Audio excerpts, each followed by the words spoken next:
Greetings there, academic proletariat, and welcome to this episode of the Fireside Chats with Mr. Olson, where we will be discussing his favorite topic in American history, Reconstruction. I'm going to try and make this video as short as possible, but I just want to let you know that Eric Foner wrote a book on Reconstruction that's 690 pages long, of which I've read, so it's kind of hard to boil this sucker down to a shortened time. Anyways, want to remind you that there's guided notes to go along with it. Don't mind the 13 and 14 as bullet points, as they're only going to matter when we talk about the amendments. So I want to start this off by illustrating Reconstruction for you through a series of Thomas Nast cartoons that came out during the period of Reconstruction, to show you the change over time, if you will. Thomas Nast begins Reconstruction by showing a black slave and Lady Freedom there. And Lady Freedom is asking why this former slave and former Union veteran cannot have the right to vote. He goes on to paint the former Confederates and white planter aristocracy and other ruffians of the South as trampling the rights of blacks in the South in the middle of Reconstruction. But then towards the end of Reconstruction, he's painting the blacks in the South in a negative light and sort of showing the white redeemers, if you will, as being the helpless ones. So how does this change over time? That's going to be our question. So a couple of Reconstruction basics. First of all, Reconstruction can be defined as the period directly following the Civil War in which the nation tries to rebuild itself. If we want to periodize it, which the AP test wants you to do, it spans roughly 1865 with the end of the Civil War till 1877 with the compromise that fittingly ends Reconstruction. Okay, there's two major focuses of Reconstruction that need to be accomplished for it to be successful. The first is to rebuild and reintegrate the South, and namely those white Southerners who fought for the Confederacy. How do we get them back into the Union? And second, what do we do with these 4 million freed slaves that used to have jobs that no longer have jobs? So we're going to go ahead and see how we do. Anyways, this is sort of an illustration of it. It's going to be the federal government trying to figure out how to keep white Southerners and blacks in the South away from each other and off of each other's throats. So, some people to know during Reconstruction, you can write these down if you want to. Most of them you might have already heard. Abraham Lincoln obviously was a president at the beginning. Andrew Johnson is going to be the president that takes the reins after Lincoln dies. Ulysses S. Grant is going to be the president after Johnson's short-lived time in the presidency. Rutherford B. Hayes is, of course, going to be the president at the close of Reconstruction. Most important non-president is Thaddeus Stevens, who is the foremost radical Republican who is going to lead Congress during this period. And then finally, Nathan Bedford Forrest. I simply want you to know him just in case you live in a state that ever wants to put him on your state's license plate, that you can call up your congressman or senator and say no, because he was an evil, evil man. Okay, so there are 3 stages of Reconstruction that you need to be familiar with. The first stage is presidential Reconstruction. It's the shortest stage, lasts about 1865 to 1867. The second stage is radical Reconstruction, that lasts 1867 to 1875. This is the period in which Congress is going to be in control of Reconstruction. And then finally, redemption, which lasts from about 1875 until 1965, or if you watch the news, you could say that it's still going on.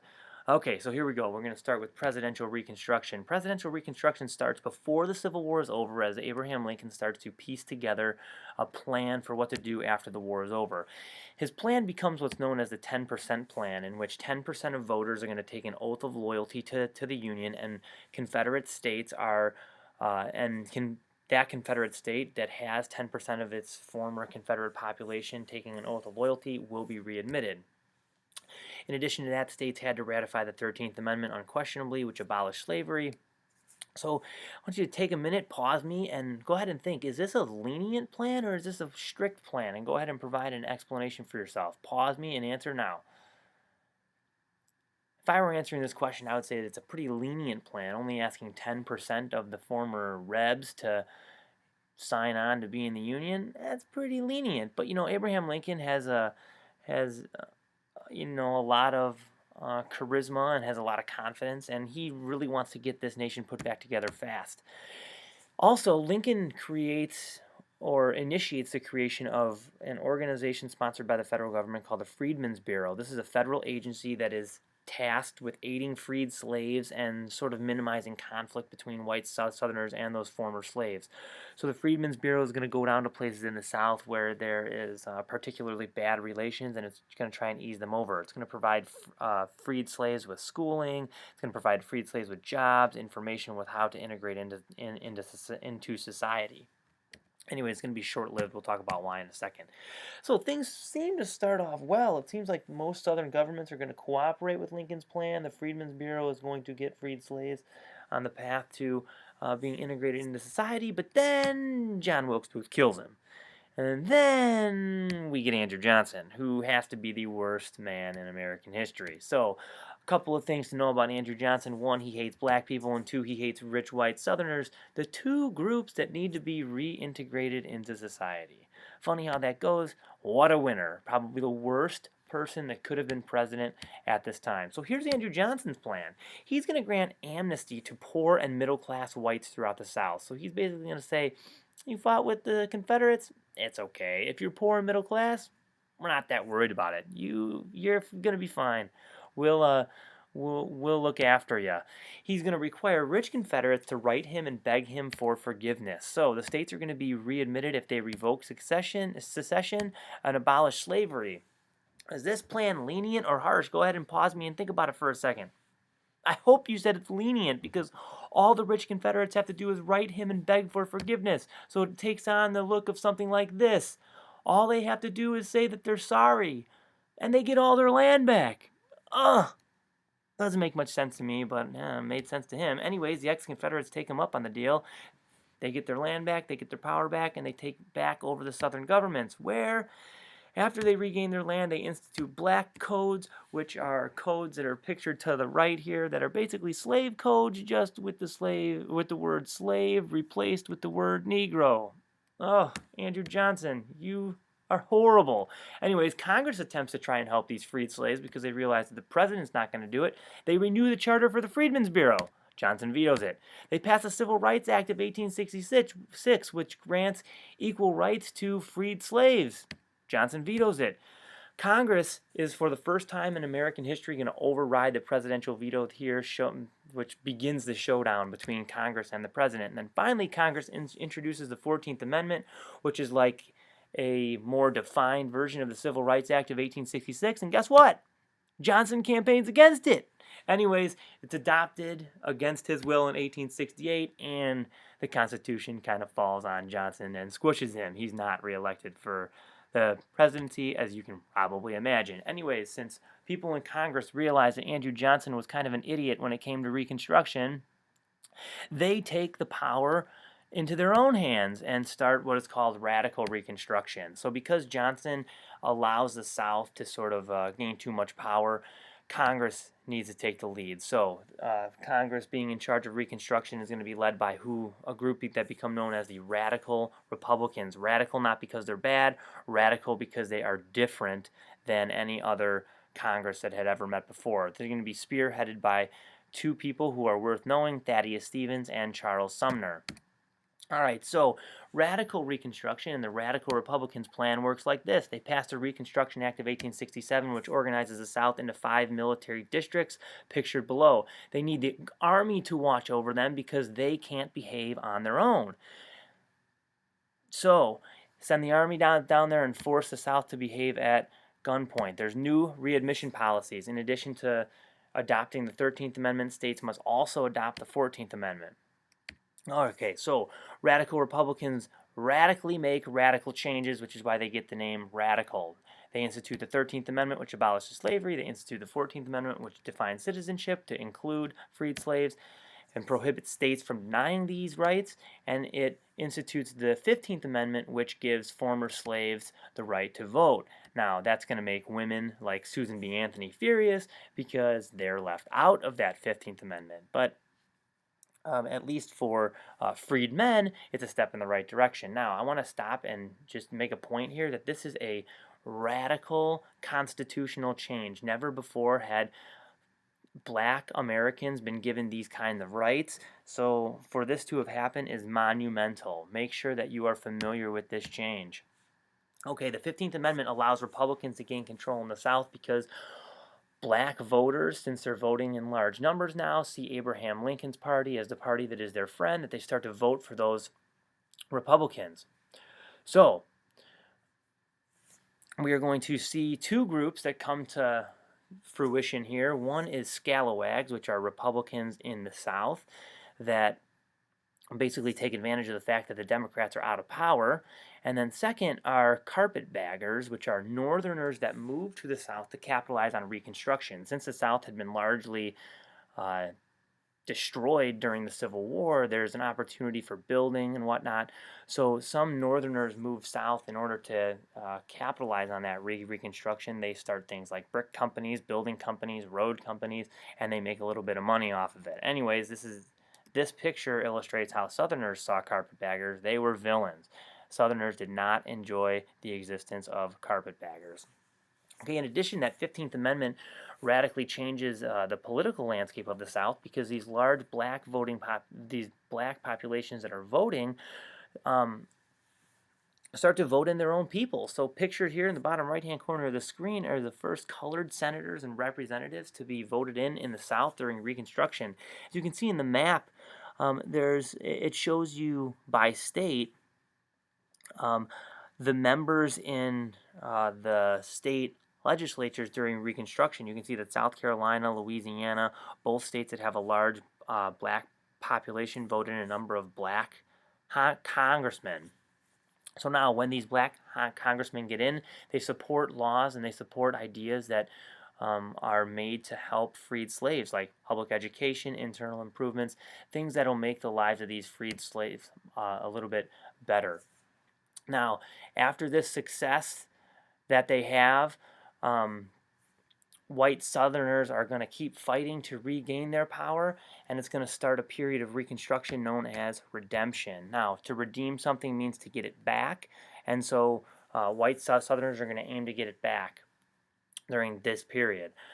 After the Civil War, freedmen and women sought to get land of their own because they realized that if they wanted economic equality, they needed land to do it. An early example or an early effort of this is Sherman's Field Order 15, which offers 40 acres and a mule to former slaves, 40 acres coming from former Confederate lands.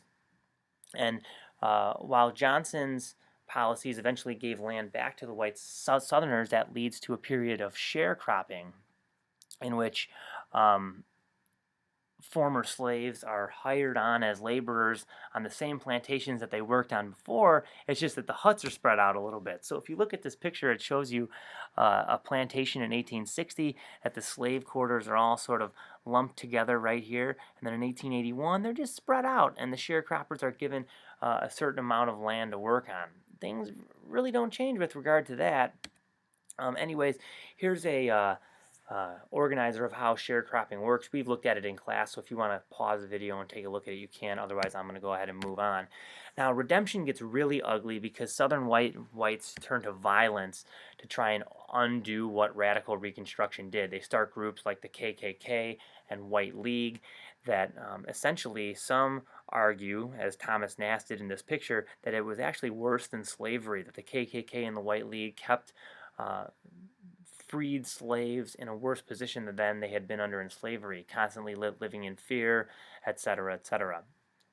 In addition to that, the Southern white governments also try politically to keep former slaves out of the voting process by instituting poll taxes, literacy tests, which made it difficult for those blacks to vote because they couldn't afford the poll taxes, and many of them couldn't read or write, so they couldn't pass the literacy test. Now, the KKK, like I said, is a paramilitary organization that was founded with the sole purpose of spreading fear among Southern blacks and Republicans. Anyways, Southern blacks quickly realized that if they were going to vote, they were going to be met with this kind of resistance.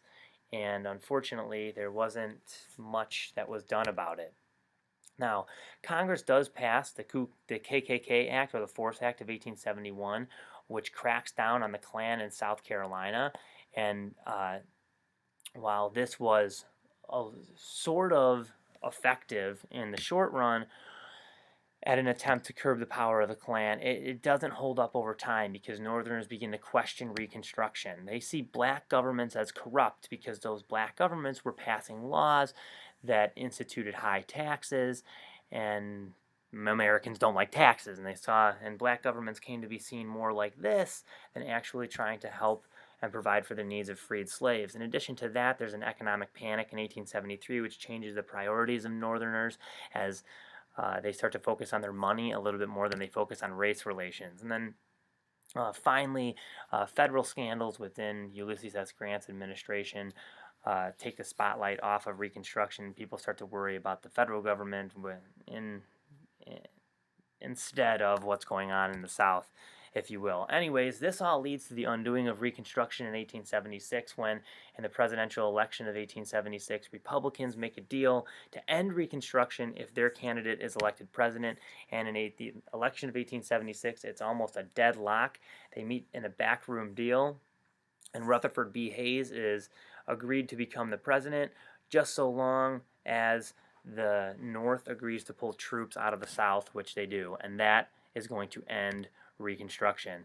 Now, Reconstruction's legacy is kind of messy because if you ask people in the South, they would say that it was a good thing that it failed. If you ask anybody with a soul in America, they'd say it was a bad thing that it failed. But for the next 80 years, America really struggles with race relations because things weren't actually fixed. So after the election of 1876, Southern governments institute Jim Crow laws, which legally create segregation throughout the South. Sharecropping continues, and in addition to keeping many whites in bondage, it also keeps many blacks in bondage. And so that continues. And then finally, the Supreme Court further hinders this progress with the passing of very terrible laws. First of all, the slaughterhouse cases, which say that states like Mississippi control citizenship, which obviously a state like Mississippi isn't going to equally extend citizenship. U.S. versus Cruikshank says that the 14th Amendment only covers discrimination by states, not by individuals, so individuals are allowed to discriminate. And then finally, Plessy versus Ferguson, the most terrible and iconically racist Supreme Court decision, is where the Supreme Court rules that separate but equal is actually constitutional. Big, big mess. Anyways, that's going to bring our fireside chat to a close. I want to challenge you with this question to end it. Do you think that Reconstruction was a failure? And if so, why? All right.